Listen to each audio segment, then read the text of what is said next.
ভেঙে যাবে। এই দাঁড়া তো, পতাকাটা বেঁকে গেছে, আগে ঠিক করে নি। এই জগন্নাথ ঠাকুরটা বাঁদিকে রাখ। না, জগন্নাথ ঠাকুর ডান দিকেই থাকে। বলছি বাঁদিকে রাখ, তুই বেশি জানিস। ঠিক আছে, তাহলে মাকেই জিজ্ঞাসা করে নি। মা, জগন্নাথ ঠাকুর কোন পাশে থাকে?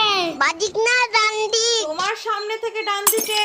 দেখলি তো কি বললাম। শোন না ভাই, তুই এই বাজনাটা বাজা, আমি রথটা টানি। না, তুই এই বাসনাটা বাজা, আমি আগে টানবো। বলছি তো আগে আমি টানবো, দে আগে আমায়। তুই সস্তা, আমি আগে টানবো। আমি সবটা সাজিয়েছি, তাই আমি আগে টানবো।